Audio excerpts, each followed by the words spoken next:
Pemirsa, politikus Partai Solidaritas Indonesia Isyana Bagus Oka ditunjuk oleh Presiden Prabowo Subianto menjadi Wakil Menteri Kependudukan dan Pembangunan Keluarga, Wakil Kepala Badan Kependudukan dan Keluarga Berencana Nasional. Ya, pertanyaannya siapa sosok Isyana Bagus Oka dan bagaimana jejak karirnya? Informasi selengkapnya tunggu apa lagi bersama Kata Oma. Renyahnya bikin lagi dari telur dan bahan alami. Tunggu apa lagi? Dapatkan sekarang. Kata Oma, kasih sayang Oma di kerenyahannya. Ratu Ayu Isyana Bagus Oka. 20 Oktober 2024, Presiden Prabowo Subianto resmi menunjuk Isyana Bagus Oka sebagai Wakil Menteri Kependudukan dan Pembangunan Keluarga masa jabatan tahun 2024 hingga tahun 2029, mendampingi Wihaji selaku Menteri Kependudukan dan Pembangunan Keluarga. Ratu Ayu Isyana Bagus Oka lahir di Jakarta pada 13 September 1980. Ia menyelesaikan pendidikan di Fakultas Ilmu Sosial dan Ilmu Politik Universitas Indonesia. Sebelum memasuki dunia politik, Isyana memulai karirnya sebagai model dan pernah meraih penghargaan sebagai juara favorit pilihan pembaca pada ajang Wajah Femina tahun 2000. Selain itu, ia juga berpengalaman sebagai pembawa acara dan penyiar berita. Pada 2014, Isyana memutuskan langkahnya masuk ke dunia politik bersama dua rekannya, Grace Natali dan Raja Juli Antoni. Mereka menginisiasi berdirinya Partai Solidaritas Indonesia. Dan pada 2015, secara resmi dirinya menjabat sebagai Ketua DPP PSI. Menjadi sosok Sri Kandi yang penuh pengalaman, ia didapuk sebagai Ketua Delegasi mewakili Indonesia dalam sidang Commission on Population and Development atau CPD sesi ke-58 di Markas Besar PBB New York, Amerika Serikat pada 7 hingga 11 April lalu. Dalam kesempatan tersebut, Isyana menyampaikan program prioritas pemerintahan Presiden Prabowo Subianto dalam mencapai visi Indonesia Emas 2045. Di antaranya penguatan layanan kesehatan, peningkatan pendidikan, perlindungan sosial, serta menanggulangi kemiskinan dan kekurangan gizi seperti melalui program makan bergizi gratis dan pemeriksaan kesehatan gratis. Sidang CPD sesi ke-58 mengangkat tema Ensuring Health, Lives and Promoting Well-being for All at All Age yang berfokus pada pentingnya memastikan kehidupan sehat. Tak hanya itu, dalam CPD ini juga turut mempromosikan kesejahteraan untuk semua orang di segala usia.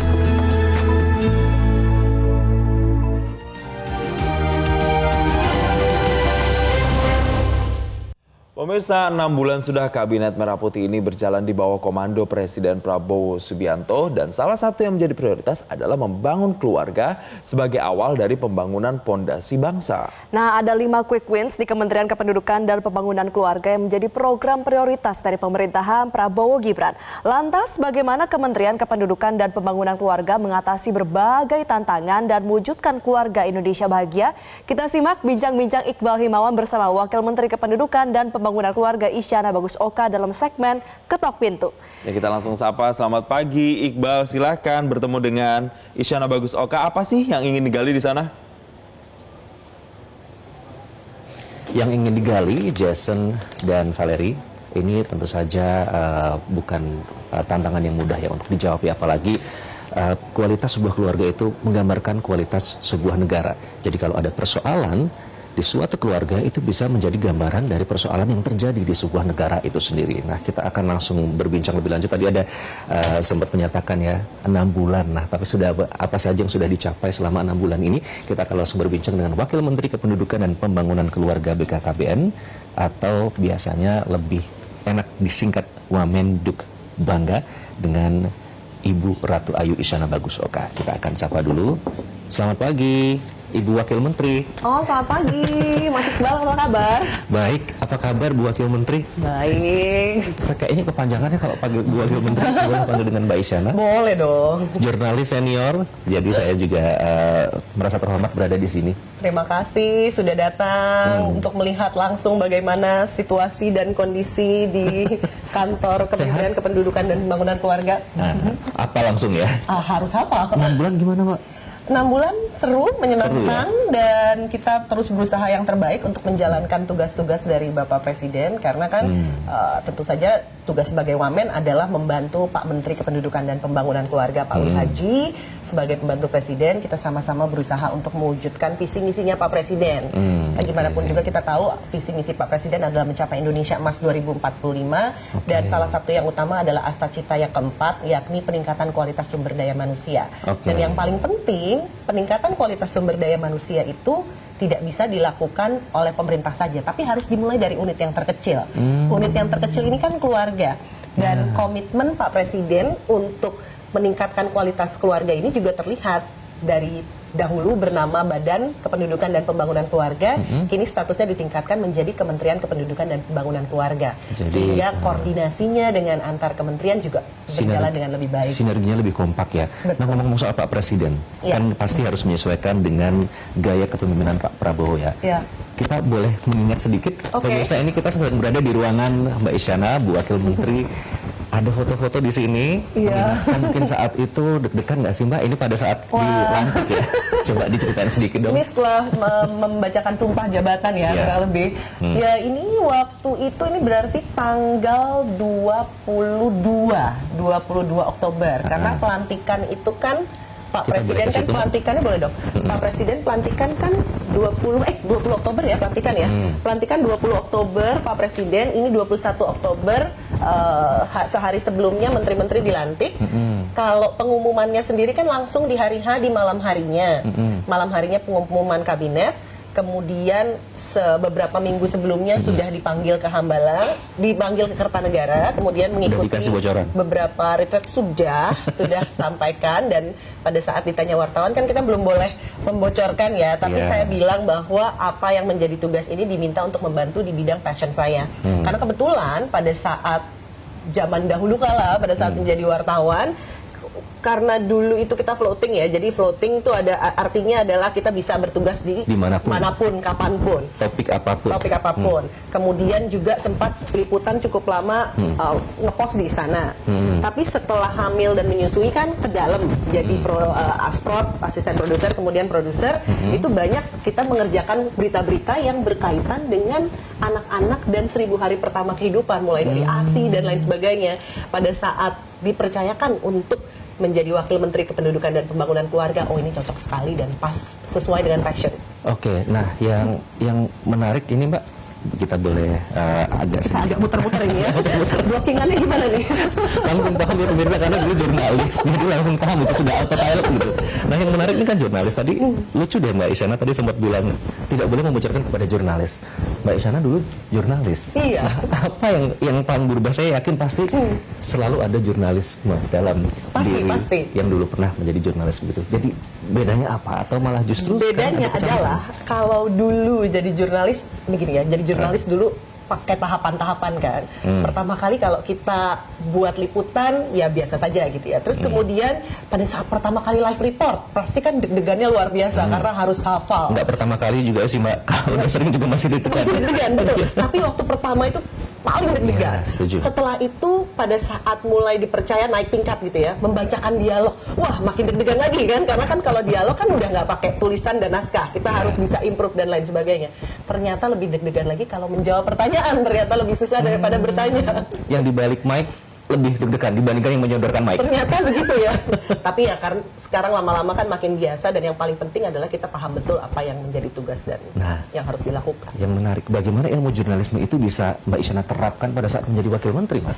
Ya, kalau Pak Menteri bilang ini, Bu Wamen ini kan mantan jurnalis ya, jadi selalu banyak pertanyaan. Jadi kalau kita melihat sesuatu, kita akan bertanya lagi, loh ini kenapa begini, mari kita bisa coba begini, perbaiki seperti ini. Karena kan tentunya harus ada perbaikan-perbaikan supaya tugas dan fungsi bisa dilakukan dan visi misi dapat tercapai. Oke Mbak, kita boleh sambil duduk. Boleh dong. Jadi gimana nih duduk? Ngerjain Ibu Wakil Menteri ini pagi-pagi. Oh, duduknya gini. Oke. Jadi tadi aku lihat sedang memberikan arahan. Itu untuk Tamasya. Tamasya adalah Tamasya itu adalah salah satu program dari Quick Win-nya Pak Menteri Wihaji. Jadi Pak Menteri Wihaji ini kita tahu bahwa kita punya visi misi presiden yang perlu kita jalankan.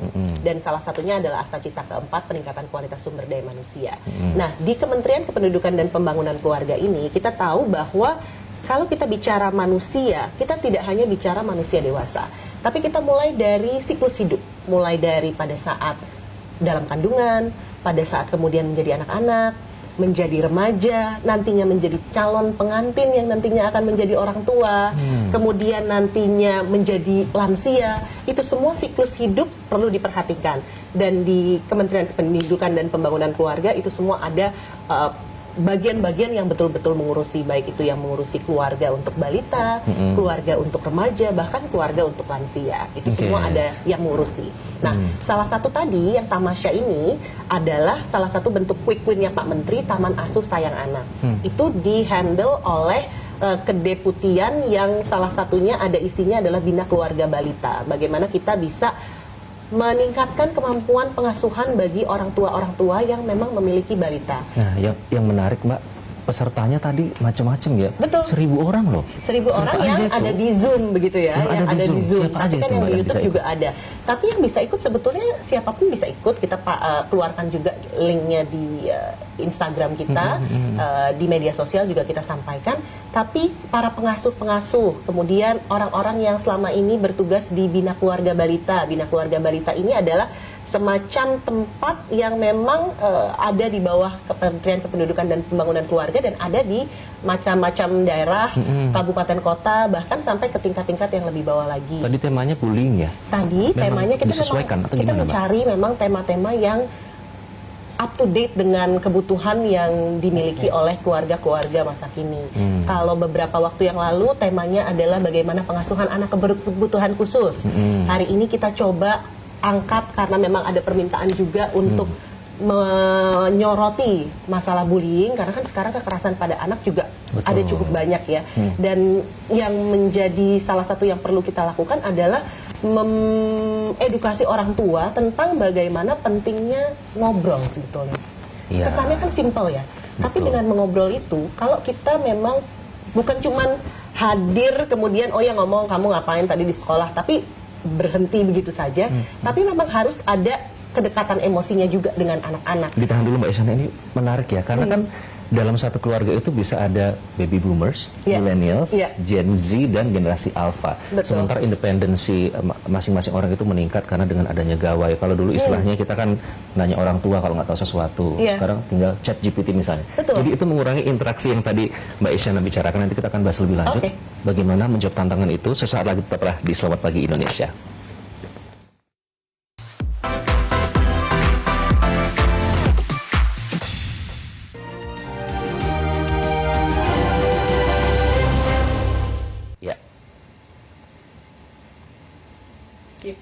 Kembali kita akan langsung berbincang ya dengan Ibu Wakil Menteri Mbak Isyana. Kemarin viral loh videonya. Viral? Salah, di PBB. Oh, oke. Ya, nah itu kan keren tuh, maksudnya apa namanya? Kalau saya lihat komennya banyak yang memuji apa namanya aksen dan lain-lain. Tapi yang lebih penting adalah tema dan apa yang disampaikan di dalam forum dunia itu PBB. Jadi apa saat itu yang apa Mbak Isyana tuh merasa perlu disampaikan dalam forum besar itu? Ya, sebetulnya itu adalah terima kasih banyak kepada Pak Menteri yang memberikan kepercayaan untuk memimpin delegasi dalam sidang Commission on Population and Development ke-58 di PBB. Dan ini juga sebetulnya bukan kerja saya sendiri ya, ini kerja tim dari delegasi dan juga tim di Kementerian Luar Negeri juga di PT RI New York yang sangat membantu tentu saja. Dan karena memang dulu kan jurusannya HI ya, jadi agak berasa kembali ke basic gitu, tapi memang isunya sangat penting tentang population and development. Jadi Commission on Population and Development ini sebetulnya yang ingin kita sampaikan adalah bagaimana kita menegaskan kembali komitmen kita untuk mendukung program-program aksi yang disepakati dalam ICPD. ICPD ini adalah International Conference on Population and Development. Itu terjadi di Kairo di tahun 90-an. Dan itu terus berlangsung, ada program-program aksinya yang memang salah satunya adalah bagaimana kita memastikan bahwa akses yang universal untuk kesehatan reproduksi, kemudian kesetaraan gender ada di sana juga, kemudian kesehatan bagi semua, kemudian juga bagaimana tidak ada diskriminasi, dan ini semua terkait dengan Sustainable Development Goals sendiri. Dan apa yang kita sampaikan adalah bagaimana Indonesia sendiri juga dianggap berhasil, karena apa? Salah satu tujuan dan kesepakatan dari program aksi yang ada di ICPD ini juga adalah bagaimana perencanaan keluarga, family planning. Di situ juga termasuk yang menjadi salah satu sasarannya. Dan Indonesia sendiri sejak tahun 1970-an pada saat total fertility rate-nya, setiap perempuan itu punya anak berapa gitu gampangnya ya. Pada tahun 1970-an itu angkanya di 5, jadi rata-rata perempuan Indonesia pada saat itu punya anak 5, oke. Sekarang di tahun 2020 sudah kita turunkan menjadi 2,1. Jadi rata-rata perempuan Indonesia mempunyai 2,1 anak. Dan angka 2,1 ini, TFR ini sebetulnya angka yang sangat penting. Karena angka 2,1 ini angka yang perlu kita pertahankan karena ini namanya replacement rate.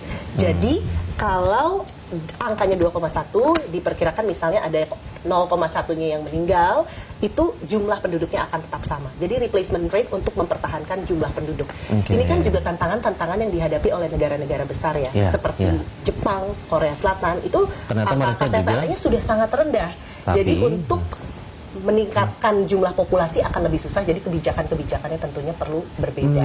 Nah, jadi menarik untuk mendengarkan perspektif dari Indonesia yang sampaikan Mbak Isyana sampaikan. Dan perspektif Indonesia itu yang paling penting adalah keberhasilan kita di TFR, menjaga TFR, kemudian juga menurunkan angka kematian ibu. Dan ini juga menjadi salah satu peluang Indonesia, bagaimana Indonesia kan di mata dunia terutama bisa menjadi pemimpin, terutama kerjasama selatan-selatan. Negara-negara Afrika juga memberikan pujian dan kita kemudian melakukan beberapa pertemuan bilateral, termasuk salah satunya dengan Nigeria, di mana mereka juga mau belajar dari kita bagaimana caranya menurunkan angka kematian ibu dan juga mengendalikan jumlah penduduk itu sendiri. Jadi ternyata Indonesia sudah menjadi percontohan dalam hal itu ya. Karena kita bisa mengambil sikap think globally, act locally. Jadi kita memang punya pandangan yang mendunia, tapi kita juga harus memperhatikan budaya-budaya lokal dan norma-norma yang ada. Prabowo sekali ya. Betul. Globally, act locally. Dan itu sampaikan juga tuh MBG, bagaimana itu kan juga untuk SDGs yang zero hunger, itu juga merupakan bagian dari MBG programnya Pak Prabowo. Kemudian cek kesehatan gratis, itu SDGs ketiga untuk good health and well-being, dan juga program yang rencananya akan dilakukan sekolah rakyat dan sekolah unggulan Garuda itu sendiri. Itu kan juga bagaimana SDGs keempat tentang quality education. Program jadi prioritas. semuanya itu ternyata memang sudah kita lakukan dan tujuannya adalah apa? Untuk kita bisa mencapai SDGs ini yang memang merupakan sesuatu yang sangat penting bagi masyarakat dunia, tidak hanya Indonesia saja. Nah, soal pembangunan keluarga, Mbak, ada IBANGA ya, Indeks Pembangunan Keluarga. Ada beberapa indikator di situ. Ada kebahagiaan, ketentraman, kemandirian. Nah, yang paling tinggi ini kebahagiaan. Yang menarik, Mbak Isyana, tahun lalu ya, kita masih ingat mantan Kepala BKKBN Pak Hasta Wardoyo bilang kalau angkanya segitu tinggi kan, tapi artinya keluarga-keluarga di Indonesia itu masih miskin tapi bahagia katanya. Karena kalau dari kemandirian masih di bawah kebahagiaan. Nah, apakah ada upaya yang dilakukan untuk menjawab tantangan itu? Iya, tantangannya tentu saja adalah bagaimana meningkatkan kesejahteraan. Dan program-program ini adalah program-program yang terus dilakukan oleh pemerintahan Presiden Prabowo Subianto. Seperti kita tahu, salah satu program yang sangat ditekankan oleh Presiden adalah ketahanan pangan dan ketahanan energi. Bagaimana kita bisa betul-betul menjalankan, memenuhi kebutuhan Indonesia begitu ya.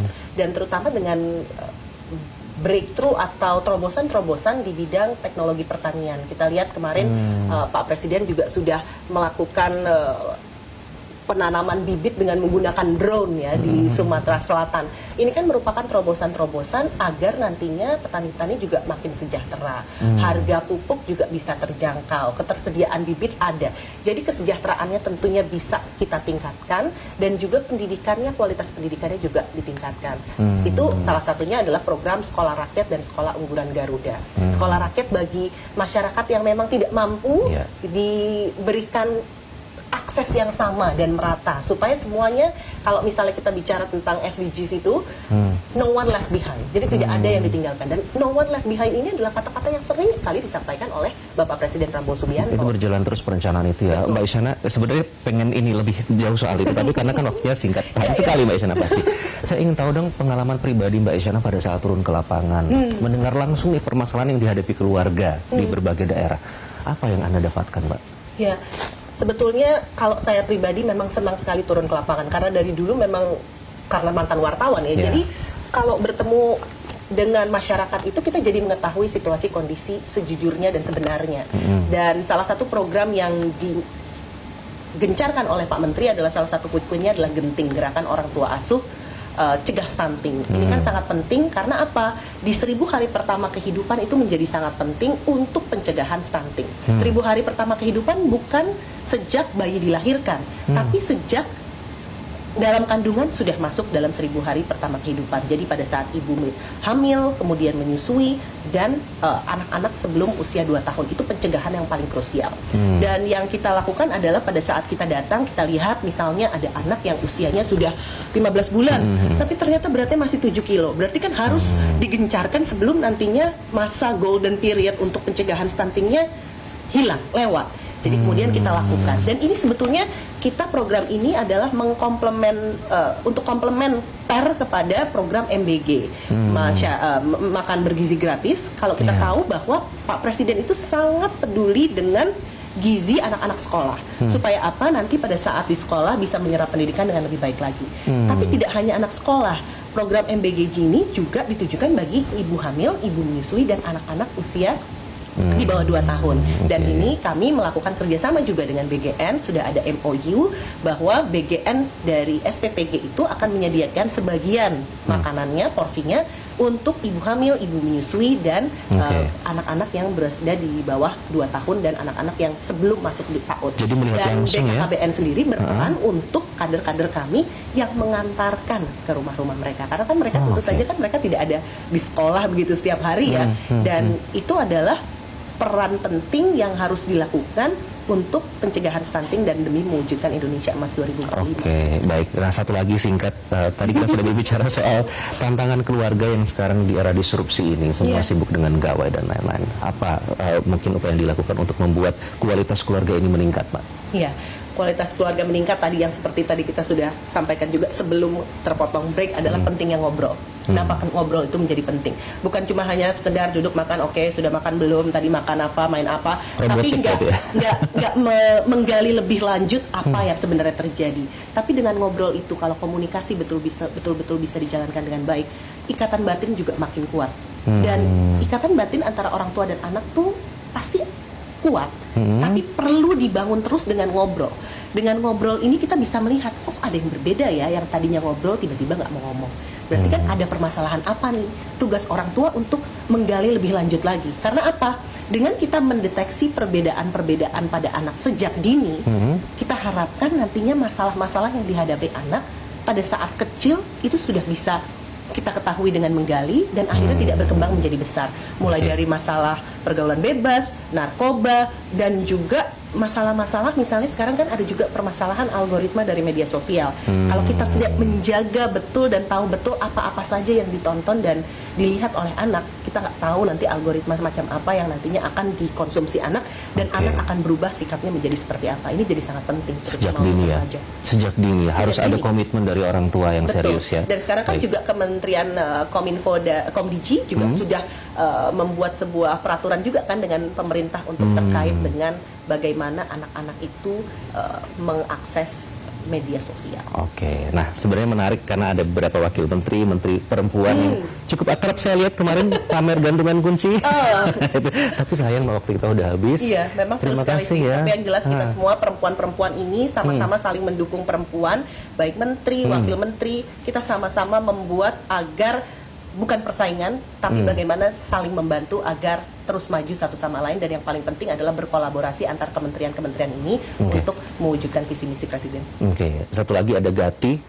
Ini bisa masuk Gati nggak kira-kira? Bisa Gerakan dong, Ayah Teladan Indonesia. Bisa dong. Yang paling penting adalah ayah itu harus hadir tidak hanya secara finansial atau fisik saja, tapi juga hadir secara emosional agar anak-anak pengasuhannya komplit antara ayah dan ibu. Bagi ayah-ayah di rumah, pemirsa Selamat Pagi Indonesia, mungkin perlu diperhatikan. Pasti. Mbak Isyana, terima kasih. Terima kasih banyak Mas Iqbal. Sudah menerima kami di kantornya dengan hangat. Tadi teman-teman juga sudah menerima kami dengan baik. Terima kasih. Banyak. Boleh saya kasih tantangan nggak? Apa itu? Closing, ketok pintu Selamat Pagi Indonesia. Oke, closing. Oke. Silakan.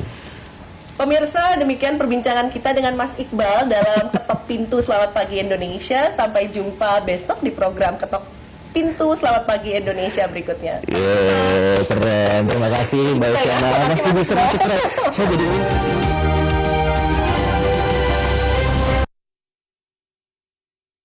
Jelajahi cara baru mendapatkan informasi. Download Metro TV Extend sekarang.